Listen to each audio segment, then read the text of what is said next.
Hey guys, welcome to Google. Today, August 15th, it's Indian Independence Day. Happy Indian Independence Day to everyone here. It's an honor and privilege to have at Google today soulful singer Kunal Ganjawala. Kunal is here in the Bay Area today to support a noble Sai Global mission in its charitable fundraiser. This organization implements free food and medical camps over 250 villagers. It reaches over 400,000 people annually. I would like to share a quick video about the charitable cause with you all.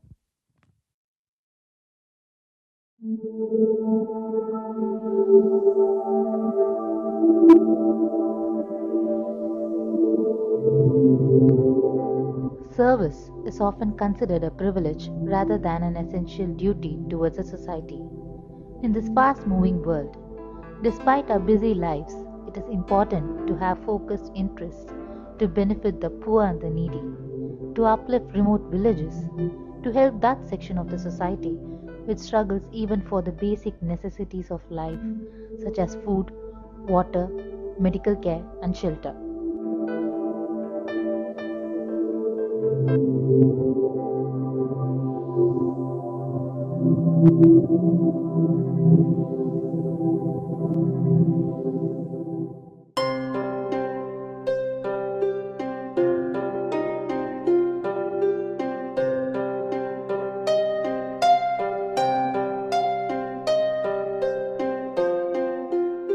Societal Advancement Initiative's Global Mission Foundation was created in early 2008 as a registered international non-profit organization to further promote and streamline the charitable activities that had started in 2006.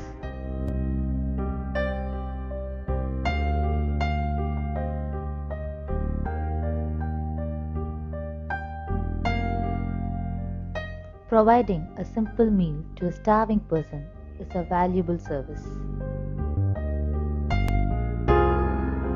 We started the food distribution services in October 2006. By June 2008, we could benefit 12,000 people.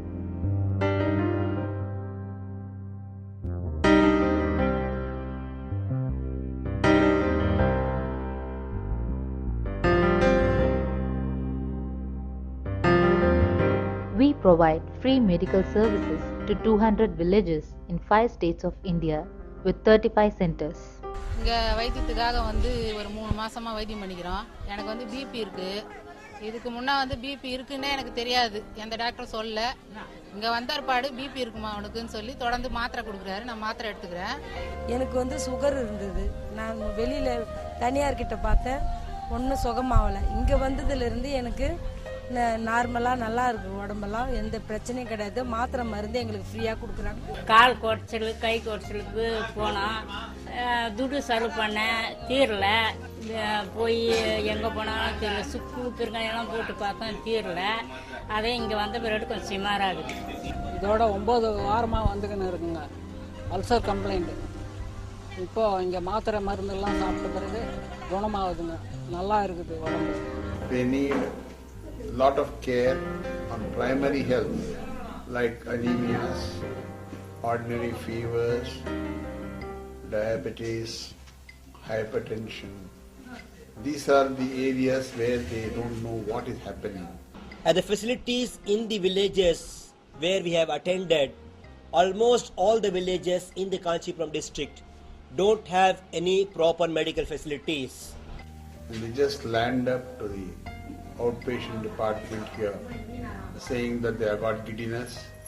Then on examination at random we find that sugar either is high or very low. At times the blood sugar is so high. I wonder how they are able to sustain so long. If they want to go and see a doctor, they do need to travel a long, at least 6 to 7 kilometers far from their place.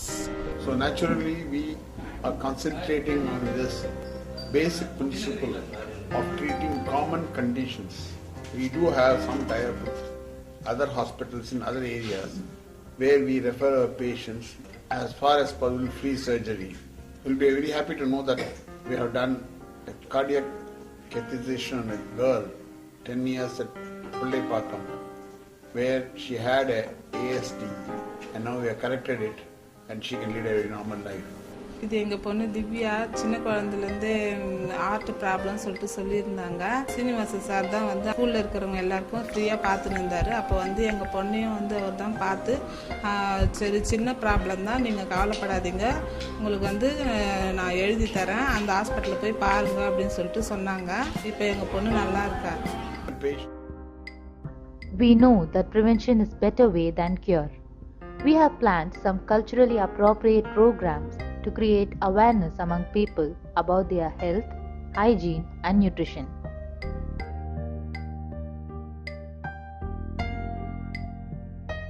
Many patients find it difficult to travel. To help those suffering patients and to reach more people, we will soon establish a mobile clinic with basic treatment facilities.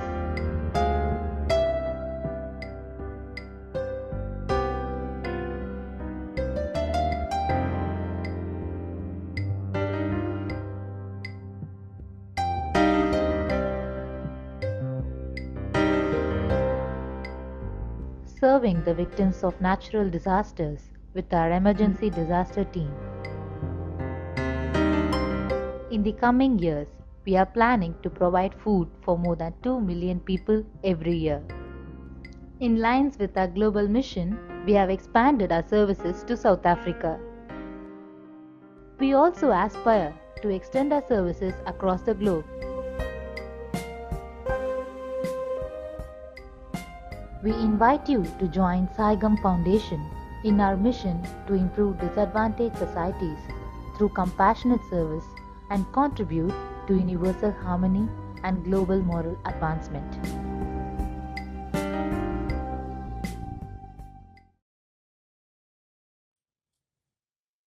Hey guys, hope you enjoyed the video. Now we have the founding member of Sai Global Mission, Mr. Arvindji here. I'd like him to, talk about the mission. Arvindji.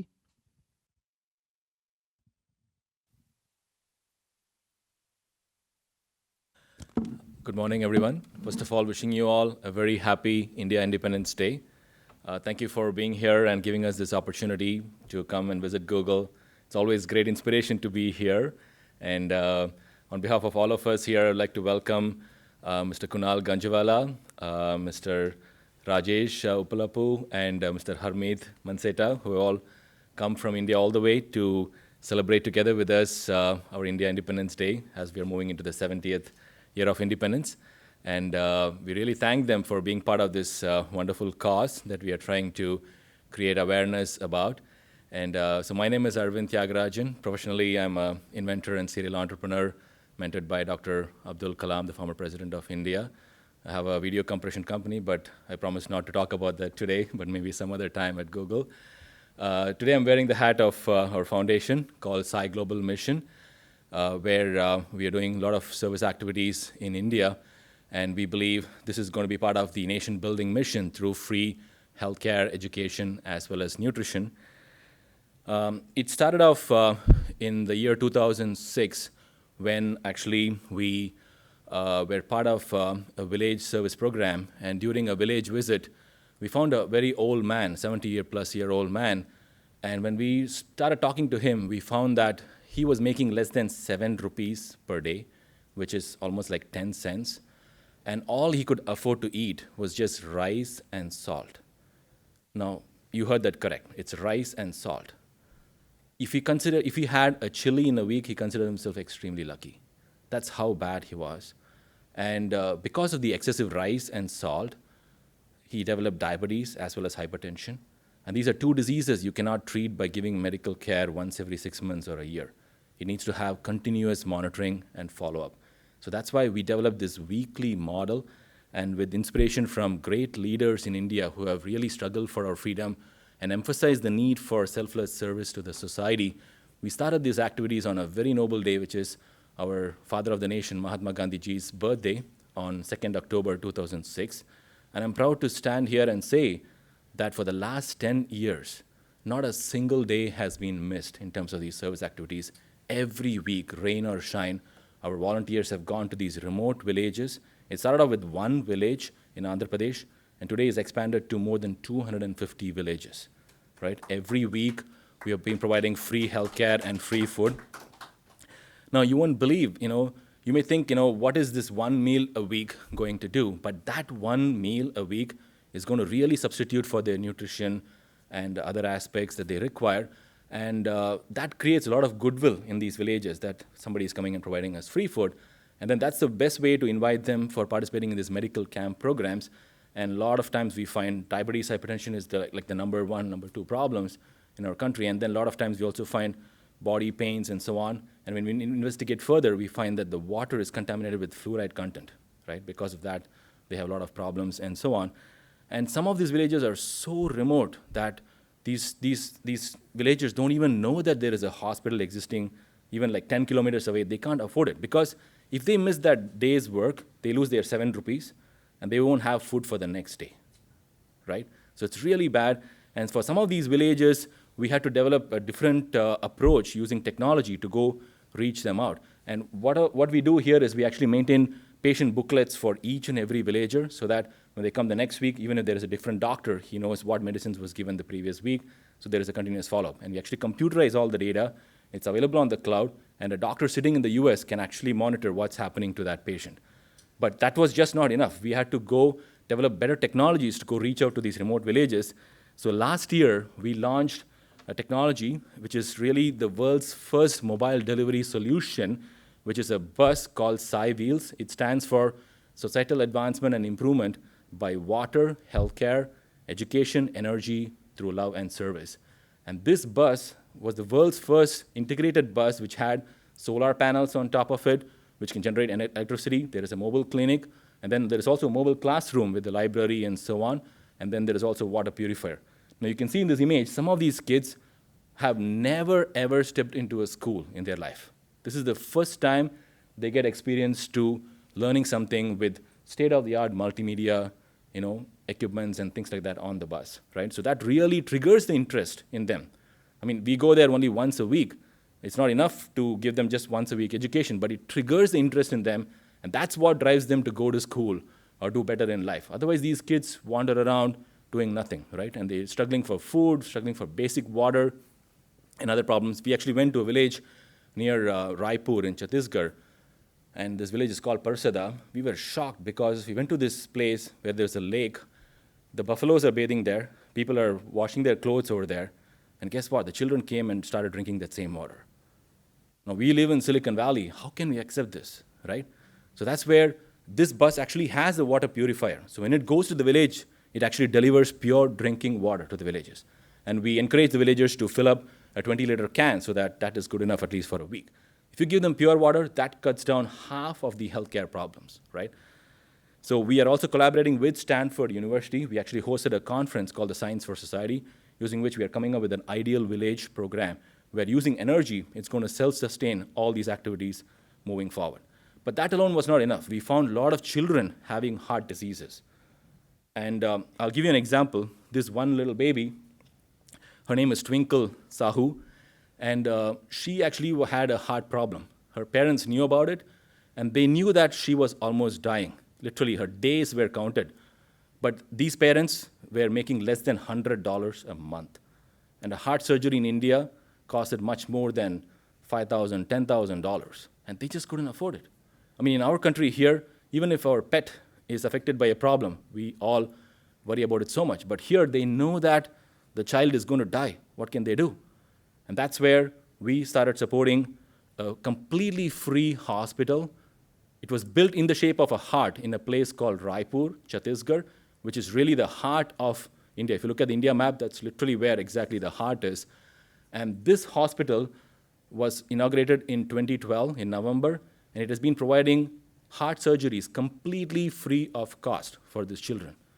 And since our inception, this hospital has benefited so many people, and early this year, our Prime Minister Modi ji came and visited this hospital. This is really evolving into one of the state-of-the-art hospitals serving all the communities from all over India. And this was built in a record less than 9 months time frame. And on the first day of inauguration, there were surgeries actually performed, right? So this actually provided the gift of life for so many children. And while we can talk about the numbers in terms of how many people came from each and every state to go through a free heart surgery, but for us, more than the numbers, the true victory was this child here. He was actually asking the doctor, it seems, that when will my surgery be done? When will my surgery be done? And the doctors were surprised. Usually the children are scared about these surgeries, but the doctors were surprised why this guy is so anxious to get his surgery done. But my friend here told me that apparently this child actually wanted to finish his surgery fast so that he can become healthy, go to school, learn, and become a doctor, and come back and serve in that same hospital, right? To us, that is true success, right? So again, we have actually done close to 2,382 surgeries completely free of cost, and 6,517 children screened, and so many patients in the outpatient screening is done, and so on. So now that the need is so much, the demand is so much, it's not enough if you have only one hospital, right? So we're building another new hospital in New Delhi, and that's going to be inaugurated on 26th of November 2016. The land has been purchased, the building is already up and running, and we're going to install it with all the equipments and so on. And we're hoping and praying that Prime Minister Modi ji will come again and inaugurate this facility. So that is the main awareness we are trying to create through this event today. And from the US, we want to really be closely involved, because this is going to be a milestone, not only for our country, but for the entire region, because not only patients from India are going to come and visit this, but people from all over other countries in subcontinent, as well as even in Africa, people are going to come for free heart surgeries in this hospital. So this is going to be a real milestone. It's going to be an international center for cardiac care at New Delhi, near New Delhi. Now, moving on to free education, apart from giving them healthcare, which is great, but then we have to give them the gift of a career, gift of life, gift of education, right? Character building. So that's where we're starting schools completely free of cost. It actually provides free education. We've already set up 13 schools in the state of Karnataka, and the plan is to have up to 30 schools, one in every district in Karnataka. So some of the school campuses you can see are really wonderful buildings, and the students can come there and stay there. There's boarding provided and complete free of education, and the focus is really on character building, right? And we're also proud to say that there is specific initiatives being done for providing education to girls. And that is something, such a ignored aspect in our country or several other countries. But these girls have to be empowered with better education, give them better life, right? So that's where we're building all these goals. And as I said, the focus is truly building them as better citizens. And that is what can really help in nation building, okay? And I can stand here and talk much more, but I'm sure everybody wants to hear the wonderful musicians here. But the fundamental point here is that if we give them the gift of life and then the gift of education, you are truly gifting our nation with better citizens for future. And I still remember meeting our former president, Dr. Abdul Kalam, who was my mentor. I was reluctant when I had to move to US. I used to ask him, sir, is it okay for me to move to US? He said, Arvind, it's okay to be NRIs, non-resident Indians, but it's not okay to be not responsible Indians, right? So, my friends, the only way we can make a difference is by breaking our indifference. These are our own people, and they require our service, and we all should come together. So it's not only our mission, it's everyone's mission. So we thank Google once again for giving us this opportunity, and we thank Kunal Bhai, Harmit Bhai, and Rajesh Bhai for coming here and being part of this wonderful event celebrating India Independence Day as we move on to our 70th year. So please join us this evening and support this wonderful cause. Thank you.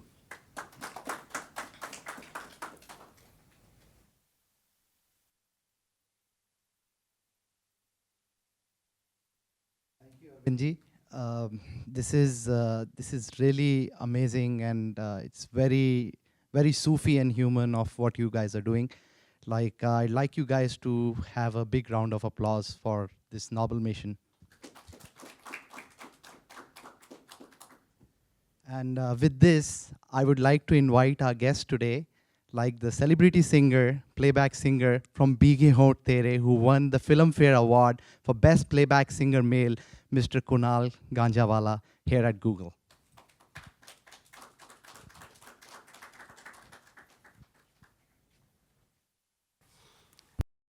Do you want me to? Yeah. This is fine. Good morning and happy Independence Day for all the Indians. It's a proud moment for me to represent my country. It's not often that we get an opportunity to be representing your country, because we're not sportsmen or, or corporates who get a chance. But yeah, we do music all the time globally, but we're representing our art form more than our country consciously, though we sing or play music from the country. I'm very proud and honored to be part of Sai Baba's service mission, and have been very closely seeing it as a human being, as a devotee, and have been a very minuscule part of it in the last 4 or 5 years. And let me tell you, it's very enriching, very satisfying, because what divinity teaches you is that love is the strongest weapon, and love is the biggest healer. No point having angst or anger against anybody, because love heals the deepest wounds, and love heals. Love is the greatest weapon, and that's why Sai Baba always said that Jesus came with the Sacred Heart. He came with the love weapon 2,000 years ago, and healed the world, and so did all the messiahs. And so when he came and walked the earth, 90 years since this day, he too healed everybody's hearts with love. And he often said that love in action is service, and it's only through service that we can redeem ourselves, about being selfless as opposed to being selfish, and about giving more than receiving. And, I have Brother Arvind, Dr. Khansweet, who, have been part of Swami's service mission for far longer. And this hospital that we just saw, which Brother Arvind showed us in Chhattisgarh, it's no short of a miracle. It's no short of being a temple, a church, a mosque, a gurudwara. Because when you go there, you see little children. Some are 1 month old, some are 6 months old, who've been through multiple surgeries, and everything is free. And I don't mean to exaggerate. It may sound like, is Kunal nuts? What's he talking about? This hospital doesn't have a cash counter. None of Sai Baba's hospitals have cash counters. Everything from admission to pre-screening to post-recovery and the operation itself and operations that will follow and medicine is all administered free of cost. So you might, the person, anybody listening, not just in this room, but anybody who is going to be seeing this video may think, so where's the catch? What you want in return? What am I missing here? Nobody's missing anything. All that is expected of fellow human beings all over the globe is to partake in this mission individually, at an individual level, by sitting back and thinking that I want to make a difference to my family, to my community, to my country. And it's about sharing and being selfless. It's about saying, okay, I earn 1 rupee. I'm going to give 25% of that to whichever form of service that I want to. And it's about the change from within. It's about a paradigm shift in how we think. Moving on from me to community, and eventually that kind of uplifting our consciousness and taking us inwards, as opposed to, wow, so Gucci's on sale today. Oh, it's Christmas time. It's that time of the year where American stores give maximum discounts. I forget what it's. My sister's on the East Coast, and I've got an aunt in Baltimore and a nephew here at Google. So I know there are many holidays where big sales in 60 and 70 and 80%. So that's fine. We're all in the material world. But the idea is to kind of make that shift from within and say, okay, I've done enough for myself. What can I do for society? And all these miracles that you see can happen with all of us, and we can all be part of such beautiful things in a way, in a percentage that we want. It's up to us. And I invite all the people watching to come and partake in this joy of giving, in this joy of sharing, and in this joy of feeling that we are living our lives in a worthwhile way, and in a way that we can, at the end of our lives, say, damn, I did something, and we can all peacefully go. Thank you. God bless. Soulful talk. So, Kunal, Kunalji, I'd like to invite you for a talk. Like we have known you as a singer, and today we got to know you as a Sufi person, like who's associated for a noble cause, which is great. So, I'd like to, like it's a privilege that you are here at Google. So, let's just start some conversation. I'll bring you the mic.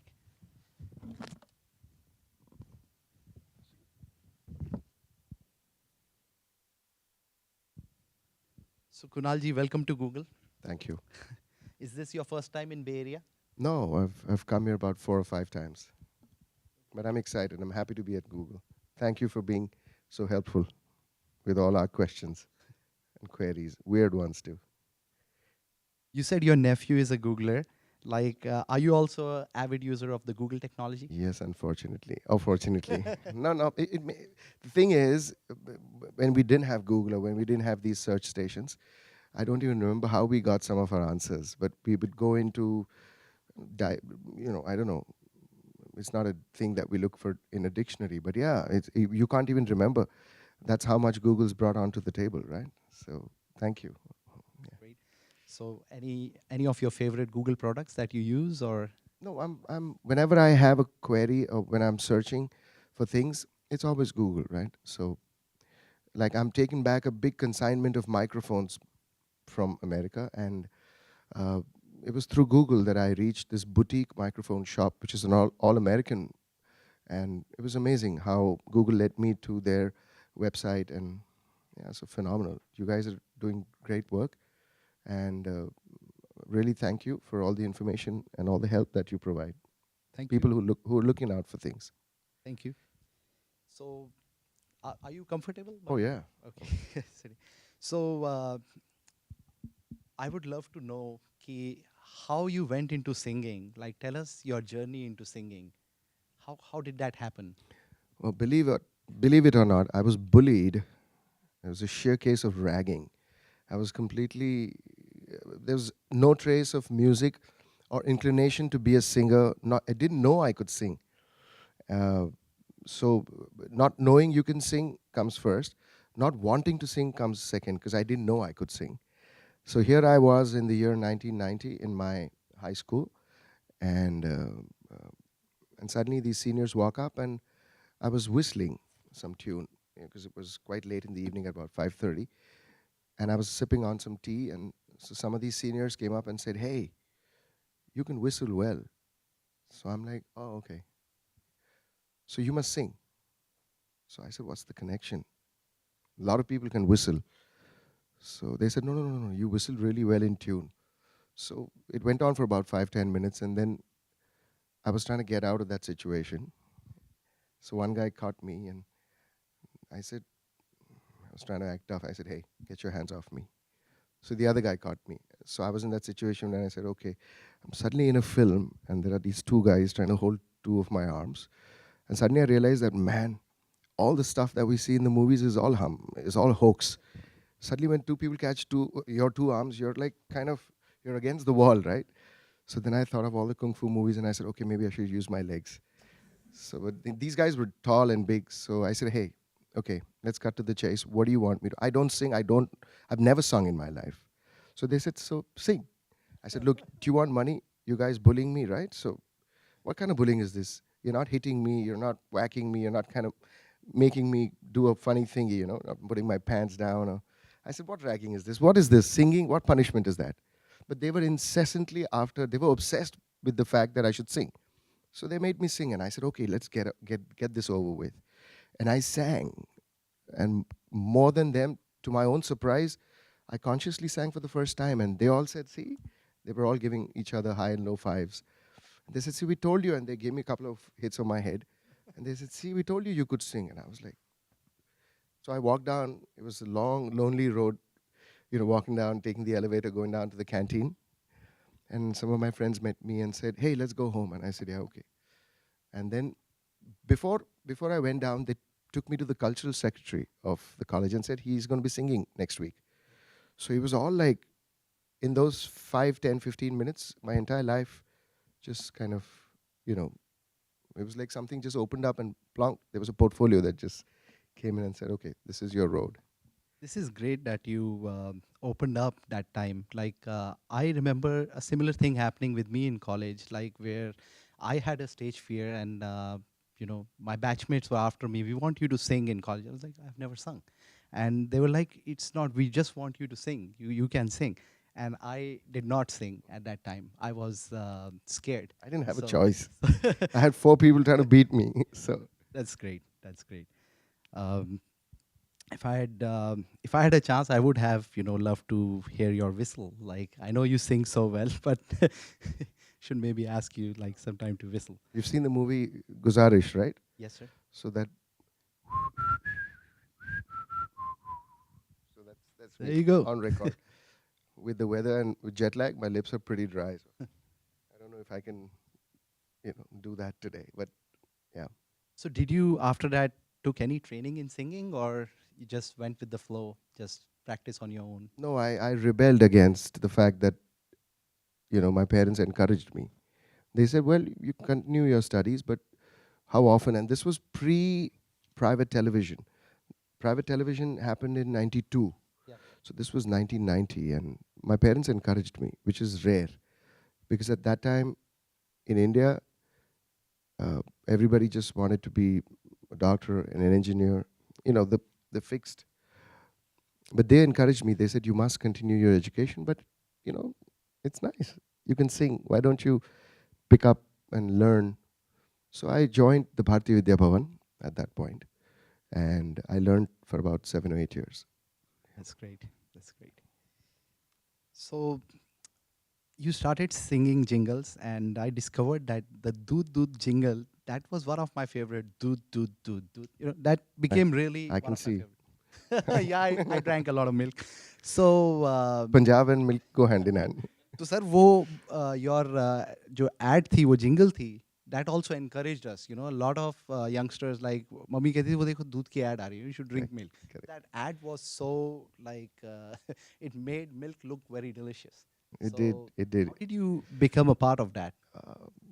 There's a composer called Leslie Lewis, who's part of Colonial Cousins with the great Hariharan. Wonderful, great singer of India. So Leslie gave me my first jingle. So Doodh Doodh was the second jingle of my life that I sang. And it was just, I guess, the cosmos. It was just God kind of putting things together, And he gave me that jingle, and I was jobless after that for 4 years. And that was the only jingle. That was actually my visiting card, so to say. But there are, and there have been so many other better singers and busier singers in the city. So it always takes time for someone new to kind of come in, make their mark. Firstly, you need opportunities to prove your prowess, if I may so call it. So it took time, but these are fine arts, right? And so I held on, and I had my parents who supported me, because there wasn't really the pressure to provide, for in the family, because so that helped. But they really gave me the support to go on and not give up music. And I really thank my parents, because it's not too often that you have parents that can support you in a non-traditional career, way back then, 26 years ago. That's great. So Who was your singing idol while you were growing up? Wow. Well, so many. Lata ji, Asha ji, Rafi Sahab, Kishore Kumar, MS Subbulakshmi ji, uh, Mandolin Srinivas ji as a musician, the legend uh, as a musician. Uh, so, and I've also been influenced a lot by great bands and composers and singers from the West, from America and from uh, the UK and Europe. So from Stevie Wonder to um, Ray Charles, to the kind of stuff Quincy did, to Elvis, uh, and then from Europe, great bands, Sting, U2, the Bee Gees, all the legendary, the Beatles, like I said. So phenomenal stuff, and great artists. So all of them, I've never really looked upon any one, because music is, the way I see music, it's beyond boundaries, and it's India's a melting pot, of great music. So is the West, because India brought the whole concept of fusion music to the West as well, way back in the 60s with Ravi Shankar ji and Shakti, the group. So yeah, So growing up, was there an environment in your family like with music, like you used to? no. My father plays the harmonica, so that was the only musical influence, and he would play that whenever we were traveling on a holiday, and yeah, he would play old Indian songs, film songs. But that was it. And we were avid listeners. So radio was a very big medium and a very big influence, because we didn't have internet radio, or there was no stuff like that. There was no internet. So yeah, no as such musical influence from the family besides my father playing the harmonica. That's great, sir. So how did you got your first break in Bollywood? I'd like to thank. There is a very senior musician, a female singer called Purnima, who we all know. She was a child prodigy.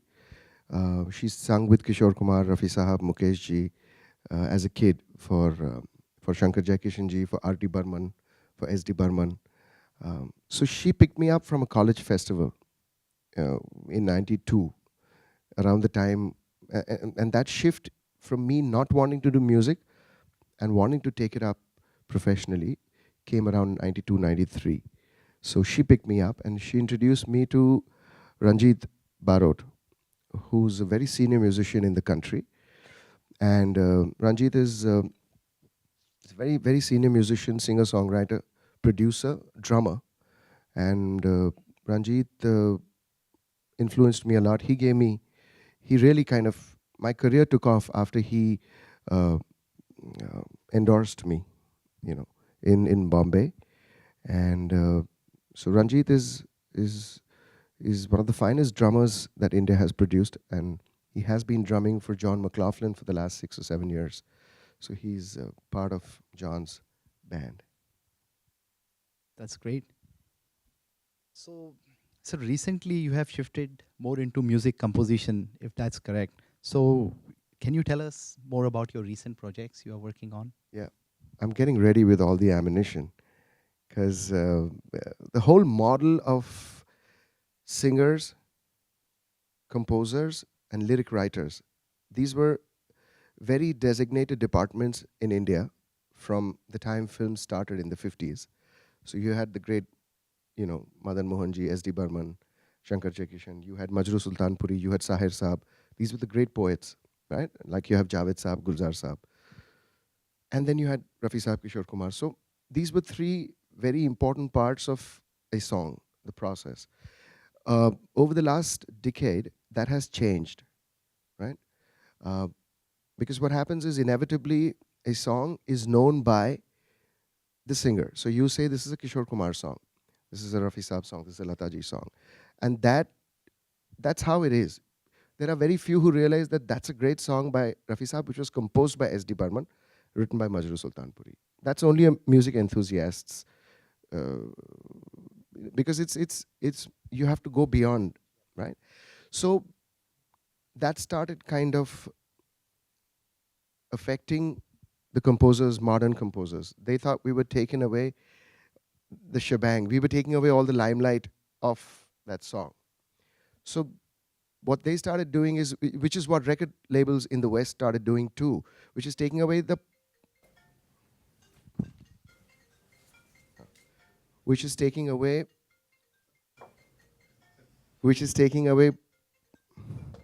no, that's fine.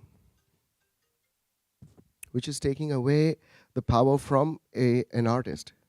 Oh, this artist is becoming very big. Let's clip their wings. So this was part of that. So the composers started saying that, oh, this is my song, that singer sung it, and he's making millions out of it. So the composers started singing, which is fine. But don't diss anybody, any part of the food chain, because we're not doing this intently. We're singers, so we sing.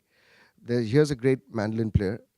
He plays the mandolin. This is a great piano player. He plays the piano. So we're just sticking to what we're doing. So the model changed. So the singers was not getting used as much as they were till 10 years ago, because the composers started singing. All the composers started getting people they know who they could control. So it's a blessing actually, because every invention comes out of necessity, or, so that made us, so being kind of not as busy as we used to be till 5 years ago, made us look within and say, okay, so now I need to write my songs and sing them, because the guys who are composing the songs are singing them. So that shift had to happen from within, and if we can interpret composers' songs, then we can write our songs too. We thought it can't happen every time. A great composer can't be a great singer. A great singer can't be a decent songwriter, but we're trying. So that's what we're trying, and that independence is fantastic, because I did pray to the God within when I was a new kid on the block about 12, 13 years ago. I said, I don't want to depend on anybody for my happiness. So I'm glad that I have my little home studio and that I can write my music and hit the road. That's great. That's great. So are there any recent projects that are coming along? It's not that easy. I may be a big name, so to say, as a singer, but I think I'm happy to do independent music which is not connected to films, because when you have to do films, you have to be going back and meeting the producers, and that's not a road I want to take, because YouTube and independent music is really big now. I just want to keep writing good music by God's grace, and want to collaborate with great musicians who have traveled on this trip, and do some music which kind of makes me sleepless. That's true. That's great. So you have also been really popular in the Kannada film industry. So are you focusing in that space in parallel too? I've sung about 250 songs in Kannada. So, but what happens is the Kannada industry feeds on the Bollywood industry. So does all the industries feed on the Hindi industry. So automatically all my contemporaries, whether it's Sonu, whether it's Shan, whether it's KK, whether it's Mohit who came after us, Mohit Chauhan, all of us, the quantity of work has gone down. But we have enough of a repertoire. I've got about 1,200 plus songs, including my Kannada songs and Bengali songs and Punjabi songs and Hindi songs. So we have enough for this lifetime to pass by without really knocking on the doors of our composers saying, can you give me a couple of more songs? Let's party, let's hang out. I can't hang out with people, there's got to be dignity in work. And I'm old school, I'm sorry. I don't like to, I let my profession speak. If I don't have the credentials, work-wise, don't hire me, but I can't suck up to you.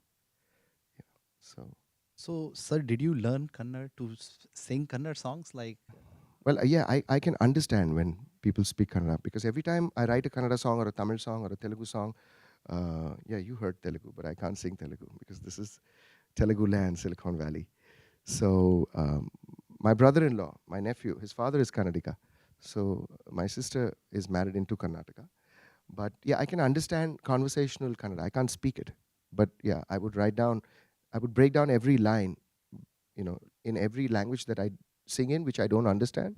I would write down, what the line means word by word, so that I could kind of express what I'm singing. That's great. So I know you already touched based on this, but you've been in Bollywood music industry for more than a decade, and you've seen a lot of changes. What do you feel about the current music being produced? What are your opinions Some of about the it? music that's coming out is fabulous. There's a singer called Arijit Singh, and I think he's phenomenal. He's a great gift to the lineage of all the great singers, composers that have happened, and very happy that someone good is singing, because he can sing in a lot of genres. He's a very potent singer, very competent singer. He's got a great heart. He's got a great vibe. There's another singer called Benny Dayal.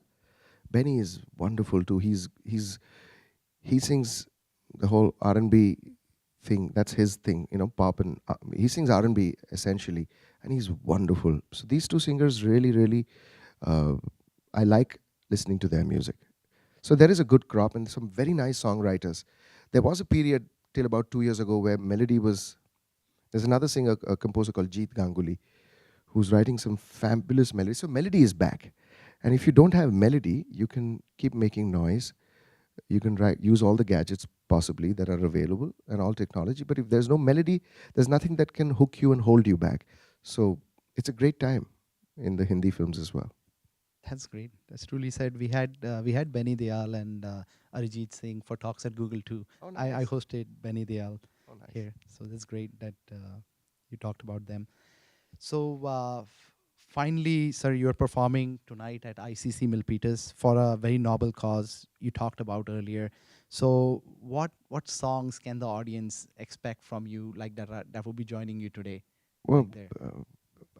I have about 45 chart toppers. So I can't do 45 chart toppers in 1.5 hours, but I'll do an amalgamation of, I'll club as much as I can, and I'll do Channave, and I'll do Pigi Hont. I'll do at least 20 of my chart toppers. Some of them half, some of them full, some of them as a medley, and hope you guys are happy and satisfied. If you're not, I'll send you my manager's number and we'll come back. But I'm honored to be sharing the stage with Mandolin, U Rajesh ji and Harmeet. I think I'm very lucky to be, on the same stage as them, because I really honestly feel they bring so much more to my music, and it's a pleasure. It's been a couple of years since we've known each other, and it's fabulous. I look forward to today, because what I'm going to do today, before I bring in the Bollywood set, I haven't done. So we look forward to those butterflies in my tummy. This is great. I also look forward to your concert tonight. And now I'd like to open the questions to Googlers that we have here, if they have any questions.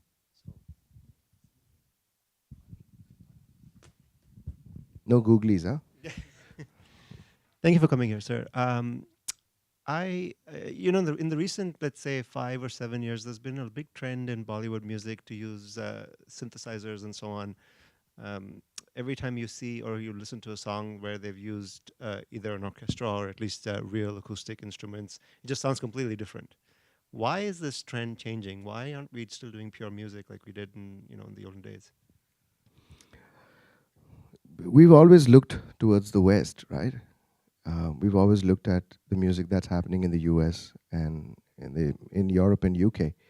So the trends are changing there, and our pop music has our style quotient also. We've always looked at the West, unfortunately, and that has caused, because there's a lot of noise happening even here. You have great artists who are not cutting records here, and you have a lot of production, so to say, produced, like you said, just lots of gear, but no melody. There's lots of stuff you hear, and I don't mean to diss any of the music, but you go back just 25 years and or even 15 years and you still had melody, right? So we're like that. We always look and say, that's happening. We have great artists like singers, like Beyonce, who she's a fabulous singer, but her producers are not even writing stuff for her, which she wrote in her first 2 albums, right? Destiny's Child. There were melodies, like even something that she wrote 7 or 8 years ago still had melody, but that's all changing. And I think we as consumers are to be blamed. So if more responsible people like you start asking this question, stop downloading music, paid music, I think they'll get their answers and they'll start moving and making a shift.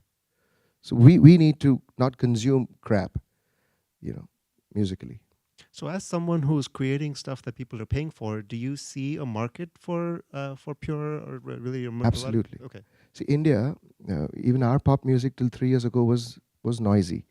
There was a shift, 3 or 4 years of confusion, whether we should have it more electronic or what. And suddenly Jeet Ganguly and Arman Malik came in, and they've brought melody, So it's bound to happen. And also, unfortunately, record labels control the artists too much and the songwriters. They think they know what sells because they just want to see the jack, right? They just want to see money. But and that's not going to change because every artist that starts rebelling gets thrown away in the darkness. Like the greatest, like Michael Jackson or George Michael from current times. And that's why Stevie's not writing albums after having written so many. Right? He wrote his last album about 10 years ago.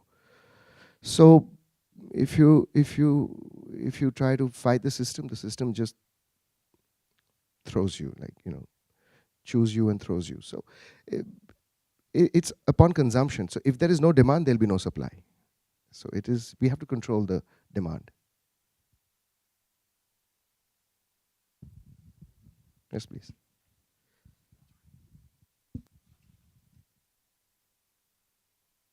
Hello, sir. I'm Pallavi Joshi. Hi. Hi. I'm a big fan of yours. So, what industry you like? Hollywood, Bollywood, or Tollywood? Which language? In which language you want to sing? Actually, I just love doing music. So language is something, and we're lucky that India as a country, as small as it is, if you compare it to the continents and the landmass, we have so many languages. So I'm just lucky that I was born in a country with so much diversity and so much culture. And for me, one of my uncles is married into Kerala. A sister is married into Karnataka. My wife is from Tamil Nadu. Wow. My cousin, the other sister, is married into Sindh. So our home has been like, my mother is from Maharashtra. My granny was from Maharashtra. Wow. So we are Gujaratis. So we were already having 6 or 7 languages within the family. So it was fantastic. It was like learning at home, Pehle kehte na ki bahar karne se pehle ghar mein shuru karo. So it was a natural inclination. So I love singing per se. I love music. So language is not a problem. इसलिए कहते हैं ना कि सारे जहां से अच्छा Hindustan हमारा. Thank you. Yes. Talking to you. Thank you. Ji. Thank you.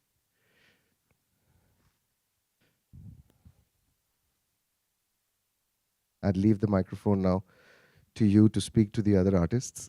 So Thank you, Kunalji. I'm horribly jet-lagged. It was a pleasure hosting you today. Thank you, sir. And It's a pleasure being here. thank you. Thank you once again. Thank you. Thank you. I'd like you guys to have...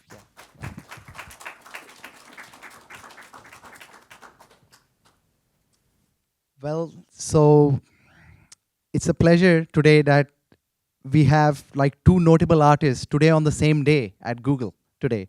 We first had Kunalji, who all heard, and now we have a very famous like mandolin player of India, mandolin U Rajesh. He is an exponent in his craft and a leader in pioneering world music. He's composed several super hit ensemble albums, including Following My Heart, and performed on John McLaughlin Grammys nominated album Floating Point. A big round of applause in welcoming him to Google today.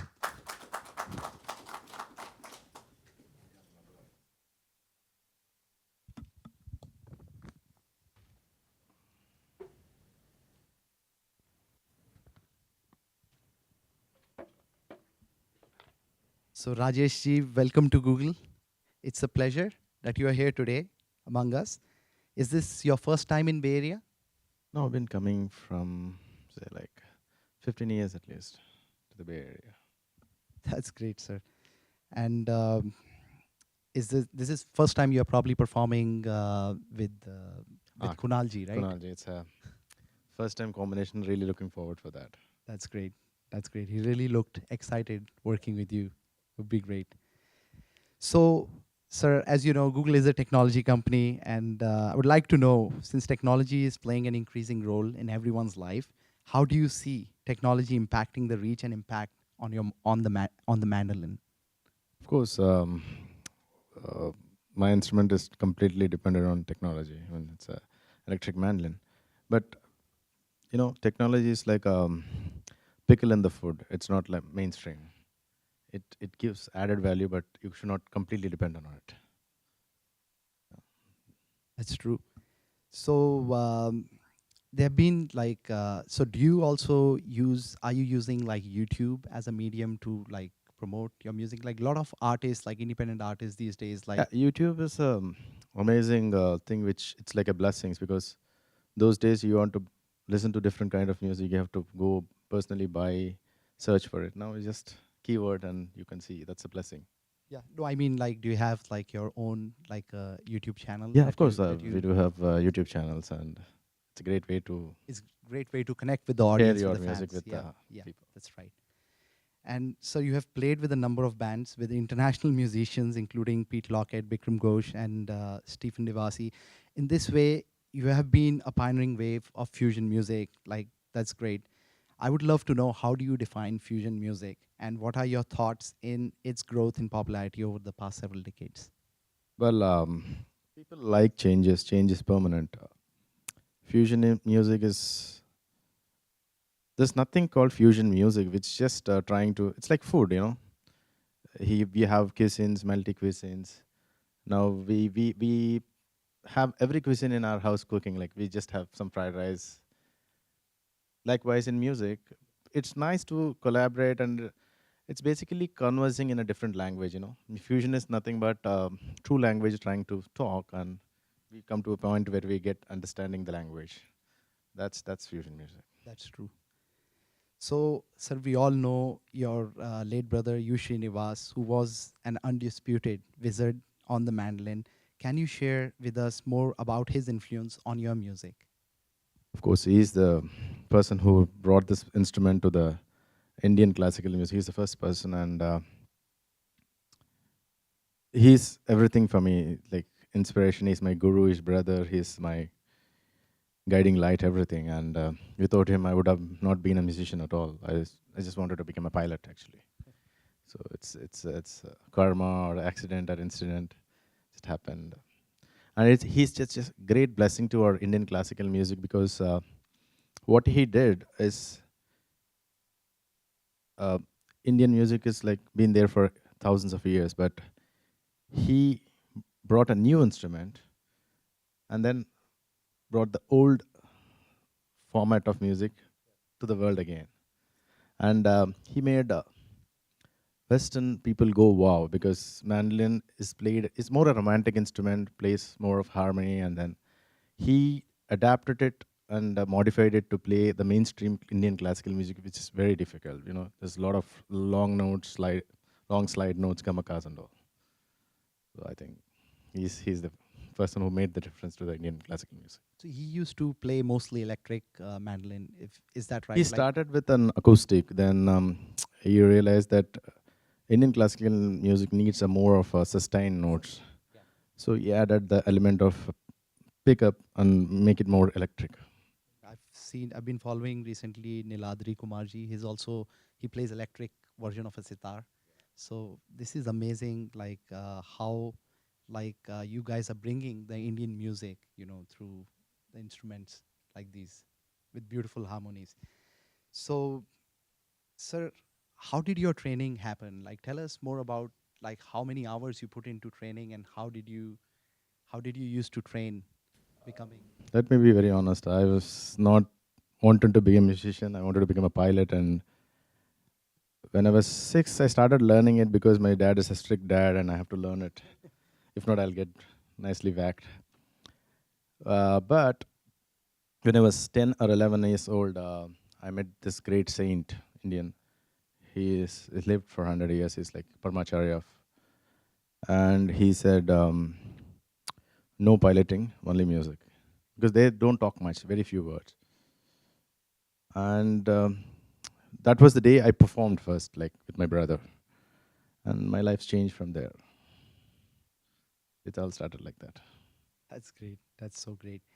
So you're involved with efforts to groom the next generation of classical musicians, including at the Srinivas Institute of World Called Music. Shivom Srinivas Institute of World Music. And we teach music for free. That's great, sir. And how many students you have? And We have students all over the world, probably 150, 200 students. that's great. You guys have any plans of opening like the institute in here in Bay Area? Yeah, we're planning to open it in East Coast first and then Bay Area later. That's great. Looking forward to it. Yeah. And so what has been your experience imparting the learnings to the next generation? And can you tell us about the next generation of mandolin maestros that are coming out? Speaking about generations, I'm still young. I don't want yeah, I to agree. say that. I'm talking about the next generation.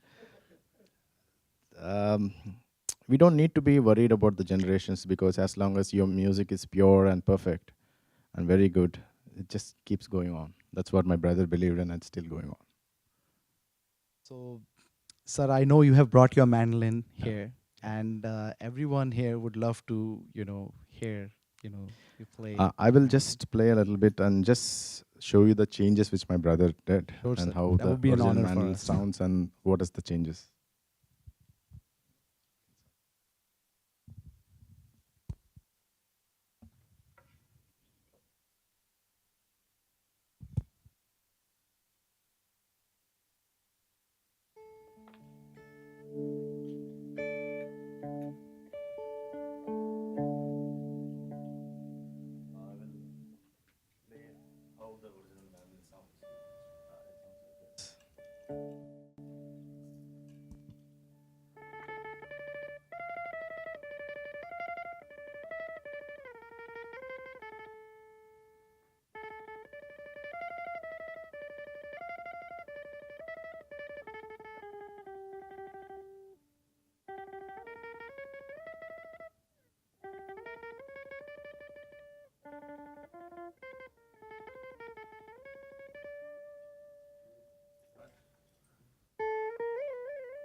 I'm What if the slide guitar people in America listen to? They'll figure that he's not wearing any class slide, and he still can slide the thing like a beast. That's amazing how you stayed on that note, like the latter one you played. That was mind-blowing. Great.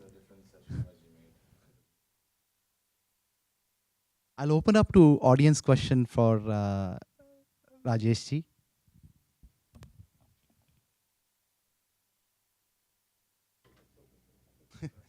People are mind blown, man, by your. They're really looking forward to see your performance tonight. That's great. Thank you, Rajesh ji, so much for coming. It's my to pleasure Google. to be at Google and thank you for inviting. And we are very honored and blessed to be here for the Sai Global organization for doing this wonderful fundraisers for Swami's Hospital. Thank you all and hope to see you all there. Sai Ram. That's great. I guess we got a question now.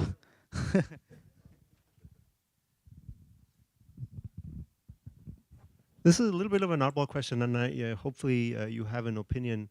But ever since I've been watching music, and especially musicians in India, I rarely see women sort of come forward. There are a few, but there's certainly a lot more men that are famous in this field. Why is that? That's a tricky question. You should ask women that. Not me, because well, there are a lot of women learning the instrument. Probably women are created by God because this beauty is so much. You forget everything when you see that beauty. And men trying hard to be listen and take their place. I mean, it's a tricky question. I don't see that women are less. I mean, everywhere. If you see even rock, pop, Carnatic, there are a lot of women singing and playing instruments. I don't see a lesser women anywhere in this profession. I mean, that's my opinion. I may be wrong. Thank you.